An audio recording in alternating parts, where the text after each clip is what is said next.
How's it going, everybody? Sunday night, 9 o'clock. See all we get tonight. The final week of daylight savings time. That's exciting. Next Sunday, we'll meet an hour earlier than tonight, so that's pretty cool. Very much looking forward to having that extra hour of sunlight, and hopefully, warmer weather is on the way as well. But if this is your first Sunday night live stream, it takes a little bit for people to show up. And then we'll go ahead and get into our conversation tonight.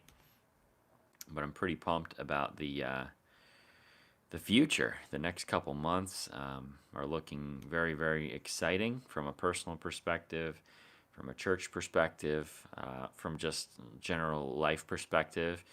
Springtime is I don't know. It's second.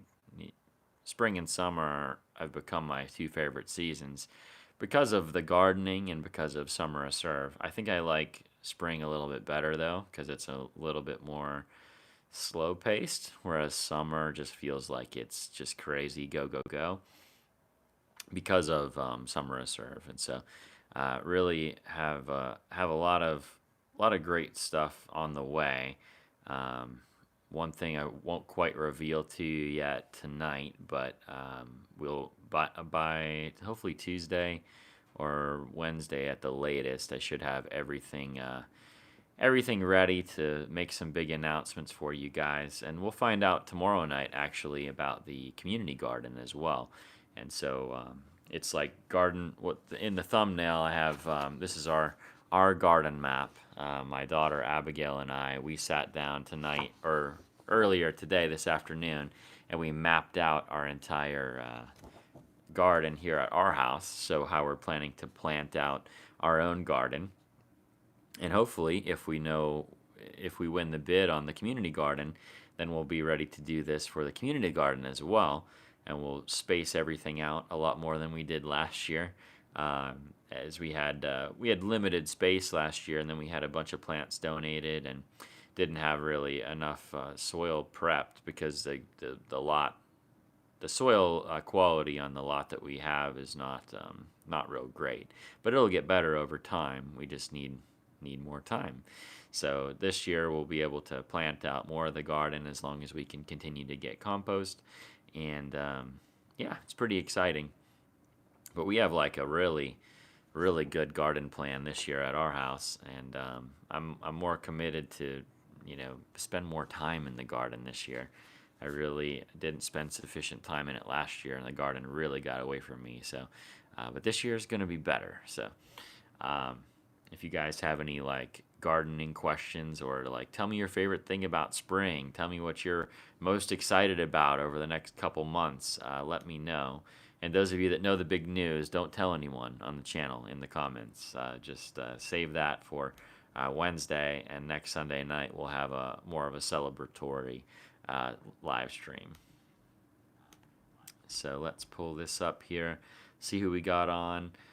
Patty's in the house. Good to have you, Patty. Paul's here. DCB 1973. Gene's here. Big TO Double D's in the house. Secret Ghost. Tim Wolf. Meatloaf. Melissa. Oh my goodness, we got lots of you here tonight. Secret Ghost says he or she doesn't like school. I'm sorry to hear that. School is actually great. It's not all that great when you're going through it, but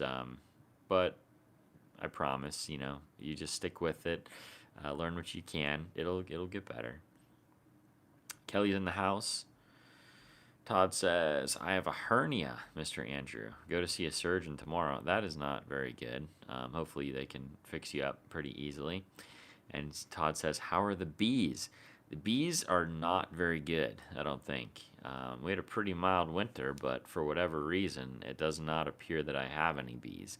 So that's not good. So I may need to order some bees this year. Although I'm sure there's a ton of honey in the hive, so I'm going to have to harvest a whole bunch of honey. But that's a good problem to have. If I get several gallons of honey, that's still pretty good. And then we'll hopefully get some more bees to fill up the hives. But it's never. Honestly, I think I need bigger hives. is I have not enough space in there, and the bees last year I feel like they wanted to continue to grow, but I didn't have enough space, and then they split. They split out of the hive the one time, and I think they might have split a second time, and then that left us with not enough bees to make it through the winter. But I think if we had a bigger hive, they could strengthen themselves more, and then we could, once we knew what they were down to for the winter, then we could shrink it down, make sure they had sufficient food in there, and make it happen. But it is what it is. Gene said, good service today. God is really blessing us. Absolutely. Church has been super fun lately with the worship and the word, although I haven't felt like I had enough time to devote to the sermons in the last couple weeks. But that being said, we do what we can, and we leave the rest up to God. So, but there's a time where it's going to be less insane coming up, hopefully. Kevin's in the house. Good to have you, Kevin. Missed you today, my friend. Been thinking about you a lot. Praying for both of you and your wife, by the way. Let's see here. Melissa says, great sermon and worship time. Yeah. Oh, yeah. The new... love the great... Yeah, the new song that we played today, though, I would definitely look that up if you haven't yet. Take a look at that song. It is called Sing Wherever I Go.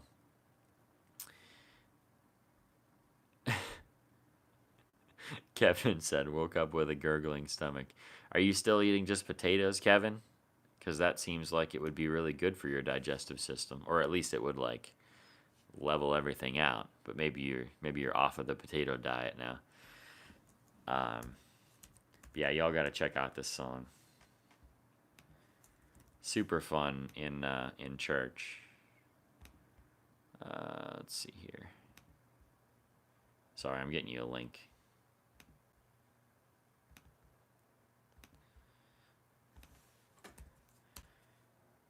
Go check out Go check out that song whenever we're done.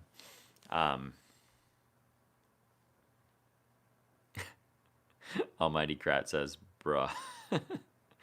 I don't think he likes your digestive system talk, Kevin. Kevin's a weak man. He's not doing the diet. It's cool. It's cool. It's fine. So, Kevin says, what is that thumbnail? Says Garden 2020. This is my personal garden, Kevin. I was saying before you got here. We mapped out our personal garden, and we'll find out about the community garden tomorrow, whether or not we have enough whether we win the bid or not. I submitted the bid on Friday, and then we have quite a bit of extra money as well, so we'll be able to maybe do an upgraded fence there. We'll have more than enough money to buy the flowers that we need, and maybe enough to purchase a little shed, or maybe we'll just move the church shed over there over the next couple months. So Kevin says, I have a feeling even if you are the highest bidder, you won't win like the old school. Hopefully that's not the case. I've talked to several city council members, including one of them that had a real problem with the garden. And so I think properly explained to him what we're planning. And so, we'll hopefully be able to work our way through all that. But I am going to the meeting tomorrow night, so I will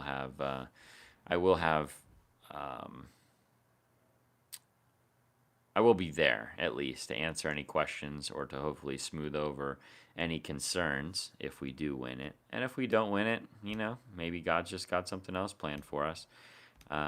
It won't be the end of the world. I would be kind of sad to see the work that we've done go to waste, but at the same token, there's worse things, certainly. And if we just had to focus on more houses instead of gardening, that's completely fine too.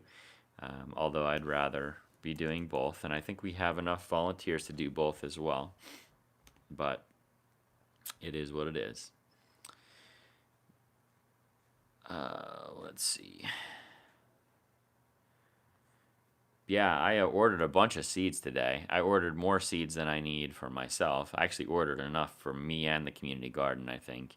Instead of like the normal seed packets, I got the bulk ones, which is basically like 4 or 5 seed packets in one. It's only double the cost though, so I figured even if we don't need them for the community garden, I'll still have more than enough for several years for myself. So, um, but I spent like $100 on seeds today.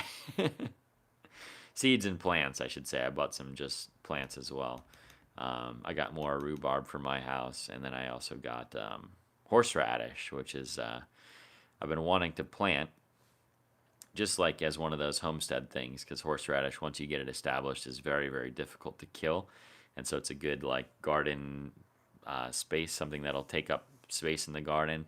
And also, you can use horseradish for a lot of different things. So let's see. What else we got here?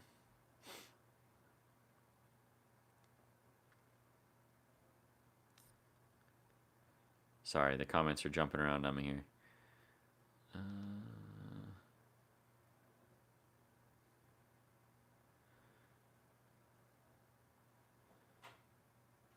Meatloaf says, I had pneumonia once, so mom didn't let me play outside with my brothers. Of course, I didn't listen, and then cried when I got in trouble. That sounds like you. Definitely sounds like you, Meatloaf. Melissa says, I have faith and trust in God about the garden. That's good. Kevin says, you pointed them and I'll take them out. Kevin's ready to go after some people. DCB 1973 says, can't understand why politicians would have a problem with beautifying the town.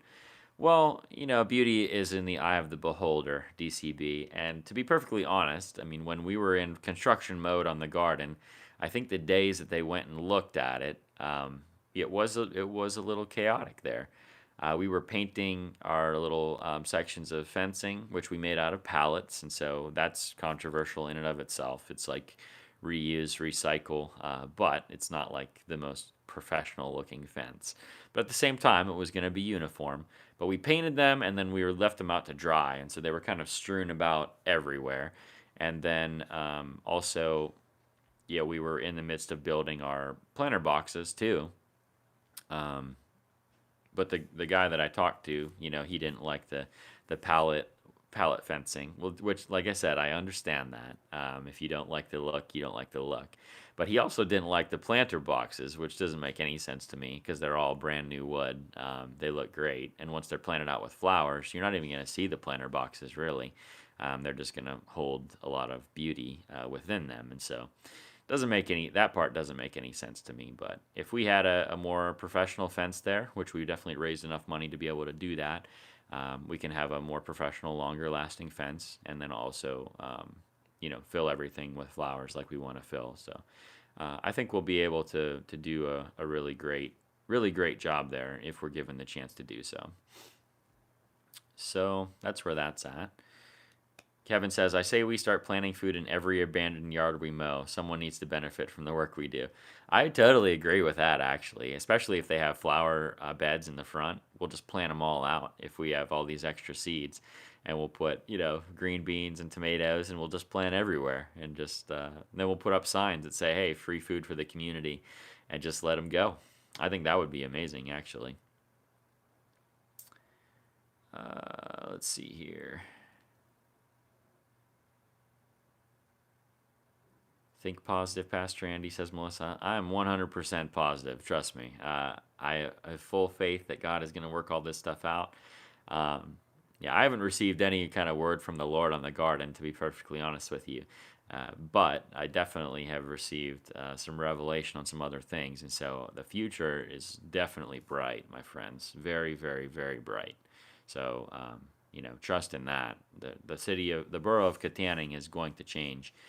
For the positive. I am 100% certain of that God is not done at all with us, with the church, with Summer Serve, with all the things we've been doing over the past several years. We're just getting started. I believe that with all my heart. Paul says, I would like to help you run Summer of Serve this year. Well, you can definitely help. I don't know that you're going to help us run it as far as lead projects, that kind of stuff. But we'd love to have you serving, Paul, and then we can work your way into having you run some projects potentially. But definitely come, be faithful, and God will reward you with more, my friend. Todd says, grow a huge pumpkin. Yeah, my daughter actually said that today. She thought at our house we should grow the world's biggest pumpkin, is what she would like to do. I don't think she knows quite what that entails, but she said, I think we could grow one as big as our house. And then that would probably win the contest. I said, yeah, that would be probably the biggest one ever grown if it was as big as our house. Kevin says, I love rhubarb. Ate it straight from the ground. I totally agree with you. I made a pretty big mistake planting rhubarb at my house. I had some free rhubarb plants, and then I put them in places where they're still alive, but they didn't get enough sun where they're at. I needed to put them in a more full sun spot. So I'm hoping they'll still live to this spring, and then I'm going to go in and leave some of them where they are and cut out around them so they have more space. But I'm planning to split that come April, and then transplant some of those in the garden, and then get a different variety and transplant some of those in the chicken yard as well. And so we'll have that going on, hopefully, like I said, coming up real soon. And then I would love to start taking some of these plants. Like I split my comfrey last year. Those of you that aren't familiar, comfrey is a plant that is like amazing for a permaculture garden, which is what we're trying to do in the community garden. And so I want to line both sides of the community garden with comfrey. Last year I had about 6 comfrey plants in my yard, and I split those 6 plants, and I think I did close to like 24 transplants out of those in my yard. And so hopefully this year I'll have 30 in my yard or somewhere close to it. Even if I have between 20 and 30, I'll be able to then split that into 80. I'll be able to split many, many, many times. And I'll have more than enough to do the rest of what I want to do in my garden, and then take probably 20 or so splits down to the community garden that we can line both sides with. And then that'll create a nice barrier so the grass won't be able to creep into the garden anymore. So that's another one of the plans we have for the garden this year. I'm real excited for it at my house, especially because I get a lot of weeds that want to creep into the garden, and then I have a lot of trouble getting it under control. And so we are, moving forward with the plans like that. Kevin says he's seconding. Kevin, you are my number 2, no doubt about it, on Summer of Serve. No doubt about it at all. Kevin says it was bad, but they didn't see the future version or what we seen in our minds. Yeah, and we were very open about it, the future of what we wanted the garden to be. And so, it's not, the lack of communication is not on us. That part's definitely on them. And, yeah, it is what it is. The fact is, they invited us to be there. They invited us to create a community garden, and then didn't give us enough time to actually complete what we wanted to complete. They didn't give us any direction either. If they didn't like it, tell us you don't like it. We'll change it. We're not like married to anything. We just want to make something cool, then something beautiful. DCB says most projects look bad until it comes to fruition. Yeah, absolutely. I mean, if you look at a construction zone, or you build in a house or whatever, the construction zone it's a little messy. If you're gonna make an omelet, you gotta break some eggs. It's that kind of mentality. Gene says, Pastor Andy, just want to let you know God's a miracle worker. Yes, I know. We talked about that last week, my friend. Absolutely. Kevin says, like the video, people. There are 9 likes. Sorry, Kevin. I forgot to like the video. I just liked it. So now I was one of the problem. But you don't have to be one of the problem. You can like the video right now and, make up for all of your past times where you forgot to like the video. Let's see here. Melissa's going to help with Summer Serve. That is amazing. We would love to have you. Absolutely. It's coming up fast, too. We're already in March. We're only 3 months away from Summer Serve. Amanda says, I was in Miller's Hoagie yesterday. They are in the middle of painting, doing new floors in the restaurant, more signs of renewal. So exciting. Oh, yeah, the coffee shop opened, soft opening this week. I went there I went there every day Thursday, Friday, and Saturday. Although I didn't buy anything on Friday, I just went down. But on Thursday, I was down there, had a meeting there, and got some coffee, and they were so busy. And then Saturday, they were even more busy than they were on Thursday. They were just insanely busy. And so that's so exciting. So make sure this Thursday, Friday, and Saturday, they'll be open again at EastBRE. So going down there, try out their coffee. They're open from 7 to 2 on Thursday and Friday, and they're open from 8 to 1 on Saturday. So go and check them out and get ready to support them coming up on their grand opening as well. I'm planning a birthday party there on March 14th, and that's my birthday, and that is also their grand opening. And we're planning to hopefully have a birthday party from like 5 to 8 down there. And so you can come down. Coffee and snacks will be on me that day. And if you want to come join us, we'll give you hopefully some inside information on Kittanning 300, some different plans that we have going on. And I'll give you some inside information on Somewhere Serve and what we're planning on all those kinds of things too. I don't always reveal everything when we're talking about that stuff on this channel. And so if you want to come to the birthday party, we'll make sure that you have all the latest on what we're planning and what the future of Kittanning looks like for Kittanning 300. And so very, very excited about the rest of 2020. There's just so many good things coming. And yeah, like I said, more on that this week, I promise. ICW Key says, what do you think about coronavirus? It's in New York, Maryland, Rhode Island, and Virginia. I don't know. I'm like, obviously I don't want people to die, but I'm not scared of coronavirus at all. I'm youthful and I'm healthy, so I'm not really at risk to die from it. That being said, it would be terrible to see it, really take off. Hopefully that won't happen, but I'm not scared of it in the least. I'm just not. I don't know why. Just complete peace about it from a personal perspective. Kevin says, if I even see one report of coronavirus around here, me and my family are going on lockdown. I'm not going on lockdown at all. I'm cool with it. Kevin says, I still take full blame for not weeding as often as I could have and such. I will try harder this year, though I'm off to a bad start, already missing church occasionally. It's cool, Kevin. We understand, especially with the situation you guys are dealing with at your house. It's not a big deal. And this year we'll have more volunteers as well. We're planning to be much more organized. And if we do get the community garden, you can expect Kittanning Community Garden Facebook page will be up shortly after that, and we'll try to do structured times for weeding throughout the week, and so we can have different volunteer groups come throughout the week and make sure that the garden is being taken care of, that things are getting picked on time, all of that kind of stuff. And we'll build out the rest of our plan before we even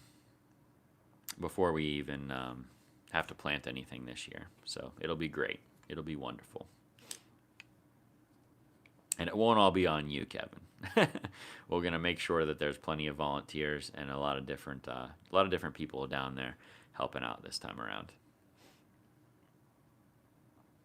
Todd says, I want to check out the honey process. Do you make syrup? Oh, yeah, you asked me. I do not make syrup, but I do have maple trees here, so I really want to try. I know we have a local maple tree farm we got to go visit last year. And the process really isn't all that difficult. I should say, if you want to just go to basics, it's not very difficult, the whole process. But you can get really deep into it. And professional maple syrup makers, the ones that are doing it right and doing it to where you have a high grade of maple syrup when you're done, those, you need equipment, and you need a real process to make a large amount. But that being said, if my family had a quart of maple syrup, that's probably a year's worth for us.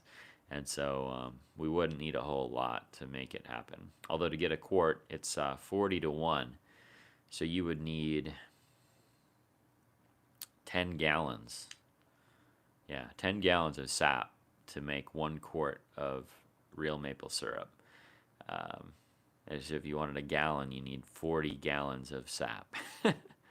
So when these guys are making 100 gallons of syrup, you know they're collecting tons of sap. It's 4,000, yeah, 4,000 gallons to make 100 gallons of syrup, and that's how much these guys are making.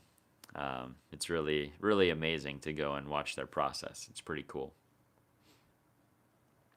And then you start to realize why real maple syrup, it costs the way that it does, because it is really a process. There's a lot of work that goes into it.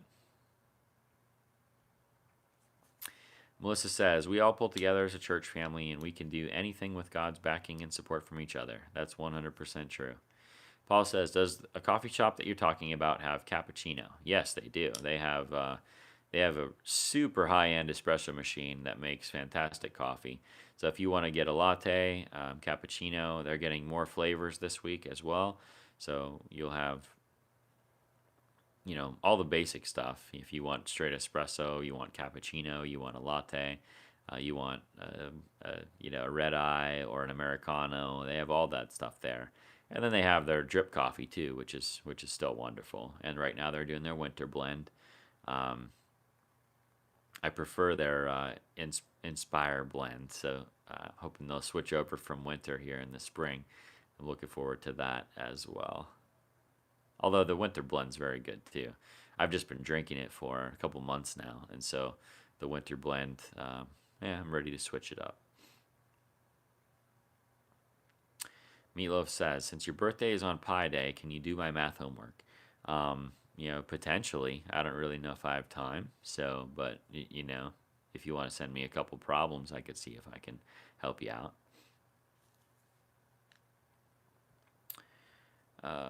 Kevin says, are you prepared for a post-apocalyptic scenario? I think I am. I'm more prepared than most people. Although the fact that I have 4 young children is a real detriment in a post-apocalyptic scenario. Because it's not like, you got to not only keep yourself alive, but I have to keep like 4 little kids alive. Now that really helps. Having the kids really helps like 10 years from now. But I have to survive a long time before they become a true asset to me. But, my oldest, Abigail, she's a pretty good helper. And if I truly had to lock down at home here, I do have the chickens, which I can multiply. I have, roosters as well, so I can multiply chickens. I have pretty much an endless supply of eggs, which is pretty good. That's pretty awesome. I have a huge garden, which I could make much, much bigger if I had to just focus on the homestead here. I have plenty of guns and ammunition, so that's helpful. And, I have pretty good homesteading skills at this point.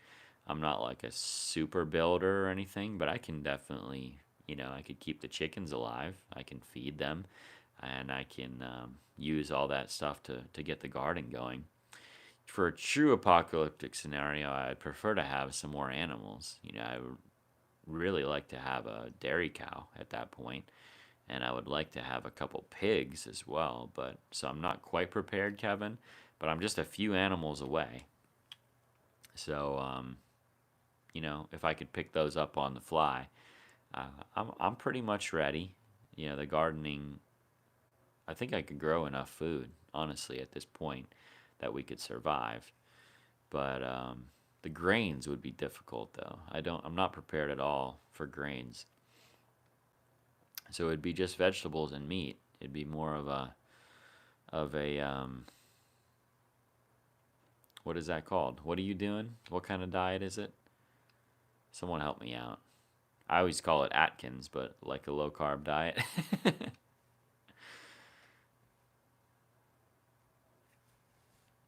Corn flour would be your best bet for. That's true. Yeah, I do have corn and I do have seeds too. So I have enough. Yeah, keto diet. Yes, that's it. So yeah, I could grow corn and do cornmeal, I guess. Um, the other problem is we're still pretty reliant on electricity. But as long as we get electricity, like if it was just coronavirus going around or something like that, and we just had to be at home for a couple months, we'd be good. We could make it.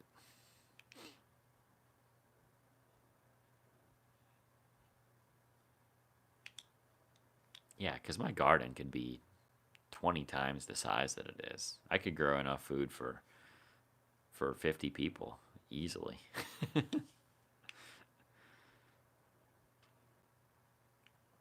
Kevin says, "Do you have any birch trees you can tap or skin a branch?" I do not have any birch trees that I'm aware of, unfortunately. I'm sure I do close to the house, just not on my property. Elo says, "My friend got a bird and I'm showing the very few people I like, so y'all gonna enjoy." Very good. Kevin says, "Having young bait, I mean children, is fine." Todd says, "Cornmeal, they use that in moonshine." That's one way to think about it, Todd. Although I'm more of like a cornbread kind of guy, but you do what you got to do, Todd. All right, we're at 30 minutes and we've started talking about post-apocalypse, so um, I think I'm probably good to go.